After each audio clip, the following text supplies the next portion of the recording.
everybody, welcome back to my channel. My name is Asia. I am a spiritual healer and also a spiritual coach. And in today's video, I want to talk about why you're feeling so emotionally drained or emotionally exhausted and what you can do, little things to fix it. So let's get into this video. Now, when you're learning about your emotions and how to really master your emotions, overcome negative emotions, and just really live more in control of what you're feeling, you have to have what's this thing called emotional intelligence. And I'm going to read the exact definition because I understand what it is, but I want to make sure you guys understand what I'm trying to say. Emotional intelligence is the capacity to be aware of, control, and express one's emotions and handle interpersonal relationships judiciously and empathically. And emotional intelligence is key to both personal and professional success. Basically, that means is not only do you have conscious awareness of what you may be feeling at this time versus what caused this or what triggered this, you're also in control of how you're feeling. So you're not just blacking out, angry for no reason, projecting instead of expressing. You're actually in control of how you react to things. And in that same sense, you're able to see how other people are reacting to that as well. When you do not have emotional intelligence, when you're not mastering your emotions or a master of your emotions, you are unaware of what's going on. You're unaware of unconscious patterns that you might have, unaware of what's triggering you to feel a certain way, and you just might generally be unaware of some things that are unaware of trauma that have not yet been healed. Now, this usually leads to being emotionally drained or emotionally exhausted.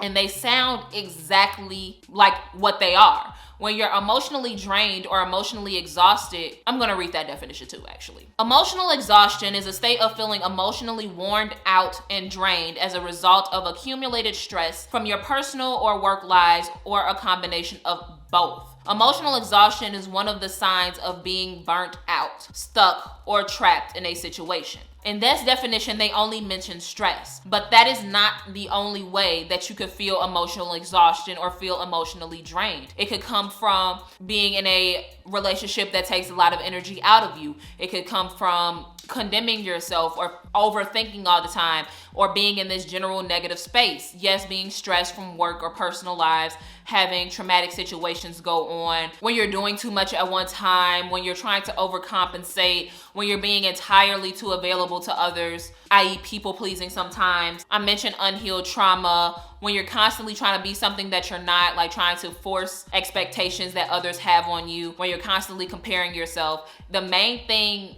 that you should take away from this is when you're feeling an overwhelming amount of toxic emotions, you are going to feel emotionally drained, because those emotions, not only are they low vibrational emotions, but they also just take a lot out of you to feel. It takes the same amount of energy to feel sad versus feeling happy, but one will increase your energy field and one will deplete it. And a lot of these happen unconsciously, subconsciously. This does not happen on the level of consciousness that you are. My mentor just recently did a Instagram live, and she was talking about the subconscious mind versus the conscious mind. And your conscious mind is only 5% of what you are actually doing. You are only aware of 5%. So you falling into these habits, you being triggered, you having some unhealed trauma that you might have thought you'd gotten past but really just suppressed, or even just suppressing emotions in general and not dealing with them or processing them, can cause you to feel emotionally burnt out. I did a video not too long ago about how to control your emotions or how to get better awareness of your emotions. And in that video, I was really talking about how to control them. And when you control your emotions, you have to first become aware of them. And this takes time because a lot of us are not taught to process emotions. We're not taught to understand them or control them or deal with them in the moment. We're always taught to push past it. You're maybe overthinking it. You might not think it's as big a deal as it wants to be, and our emotions are never validated. Therefore, we can never work past them.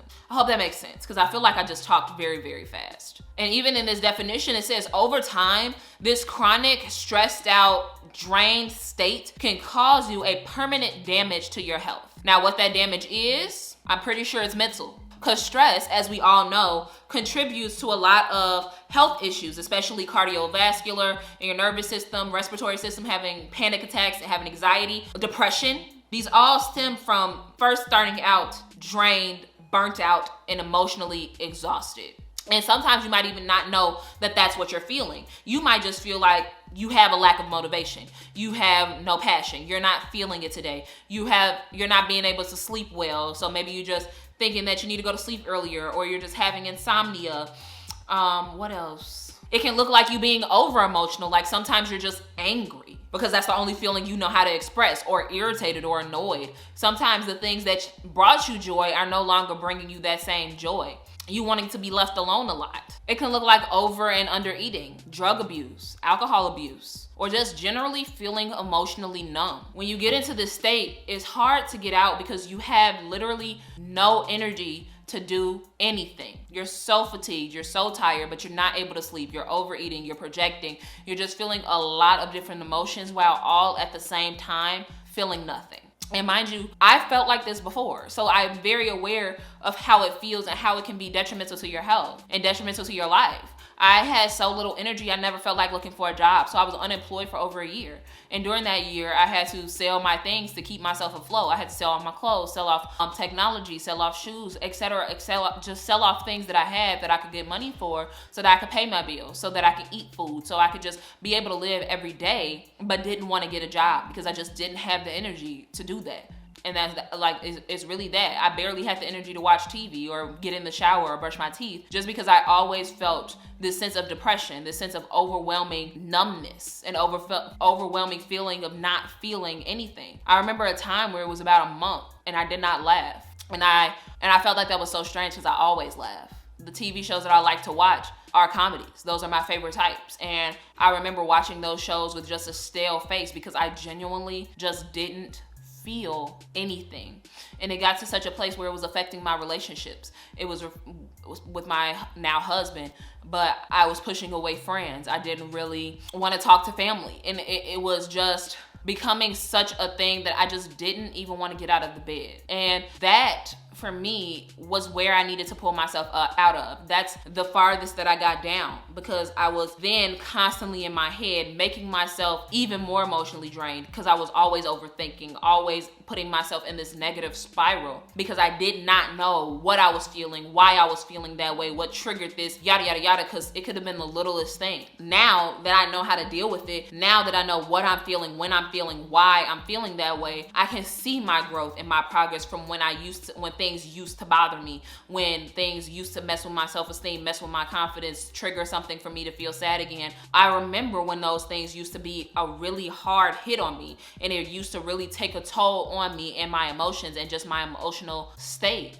I was not emotionally available. I was not emotionally stable. And I think that that's the time that I really took the chance to reflect and see what was really going on with me internally. And that's what I want to share with you guys today. So first of all, when you're starting to feel emotionally drained, don't get into the spiral of doing what you normally do, like staying in the bed, not interacting with people, not watching what you want to do, not doing things that actually make you happy, not participating in your self-care routine. Do not let yourself get into that habit. Do anything that will make you feel good. Exercising, whatever the case may be, do what makes you feel good. Because I promise you, after you do it, you'll feel 100 times better. Because it's the fact that working up the energy to do it is what takes the most energy. So just forcing yourself to do it, and I do mean it's going to take you to force yourself to do it, that's a step. Because you just don't want that feeling lingering. And after you do that, so number one is self-care. After you're moving on to self-care, I really think that journaling, whatever you need to write, even if you don't have a specific journal prompt, just free writing really helps you figure out what's going on unconsciously. Because once you just start writing, things come up for you. And when things come up, you go back and read it and you be like, wow, I wrote that? Wow, that's crazy. I wrote that? I didn't even know that's what I was feeling. And now you can see what's going on there. I'm sorry,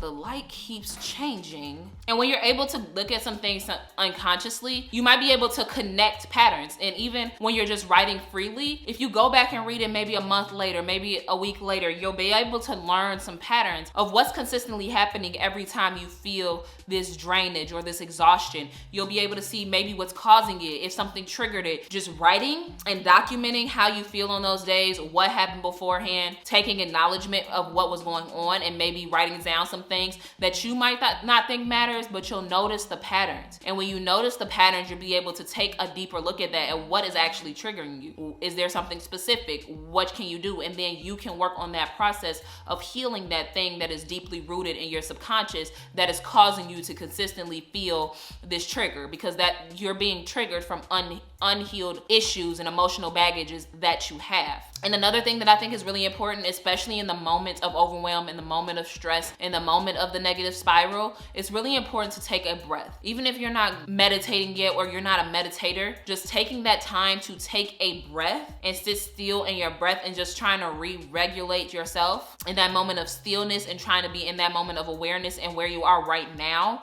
and where you are in that moment. Not only does it release some happy pheromones into your body so you can start feeling better, it also gives you a moment of reflection and a moment of awareness. So you can see what just happened that caused you to feel like shitty Shelly. And now you can really take that and maybe apply it to the next time that happens or the next time that it triggers you, so that you can start to piece by piece bring down that emotional baggage, bring down the trigger, and you can start feeling emotionally exhausted less and less, feeling emotionally numb less and less. And the main thing is acknowledgement and allowing yourself to be vulnerable with yourself, allowing yourself to be truthful with yourself, because sometimes it's very easy for us to be honest and truthful with other people, but we have such a hard time doing it with ourselves because it has to be some tough love going on. It's saying, oh, maybe I do have some toxic traits. Maybe I do have some things that I need to work on. Maybe this pattern is really affecting me more than I thought it would. And it's very uncomfortable. But would you rather be uncomfortable right now, or would you rather be repeating the same patterns a year from now and still seeing no growth in that and still having to overcome the same lessons and still feeling emotionally drained and feeling lack of motivation, and you're not able to accomplish your goals or have healthy relationships or have fulfilling relationships or have these interactions because you're always emotionally drained, you're always exhausted, you always feel not like yourself, essentially, because when you feel like that, you don't feel yourself, you're not 100%, and that's the main problem. So emotional mastery takes time, emotional healing takes time, and it's not easy, and a lot of people can't do it on their own. I had some help, mainly with my mindset, but with my emotions, I figured that out on my own through meditation and energy meditation and just working with my own energy. And that's what inspired me to be a spiritual coach, because I figured it out and I've been able to help people do the same. And I want to help more people do that because it's important, especially in this time where there is so much oppression, especially for Black women, and so much being put down and told you're not wanted, told you're not worthy, and just all of these limiting beliefs being conditioned into our subconscious. And that's not true. And that's why you get stuck in a place of feeling numb, because you have no idea how to pluck and pull yourself up by your bootstraps out of that situation. So that was my main point of this video. I hope that you found some helpful tips. And if you did, please like this video and subscribe down below so you can see my next video, see my next content. I am a spiritual healer, and I do help women overcome toxic emotions, release those negative habits, release those negative patterns, and really become the person that attracts healthy, fulfilling relationships into their lives. Not only with others, but especially with themselves, and helping you master and control and be aware of your emotions. Because consciousness is power, and you being aware of something, you being mindful and working on it actively, that's healing, that's working, that's growth. So if you feel like you're still having issues with emotional mastery, or you don't know what to start, and you just need help healing your emotional trauma, emotional baggage, and getting past toxic relationships and patterns, be sure to check out my description box down below or the comment section, where I'll have a link to my free self-awareness call, where we talk about where you are, where you've been, your pain points, and what's stopping you from getting there, and how I can personally help you get to where you want to be if you're ready to take that next step. But if you're not, that's fine, and just subscribe down below, and I'll see you in my next video. Bye, guys.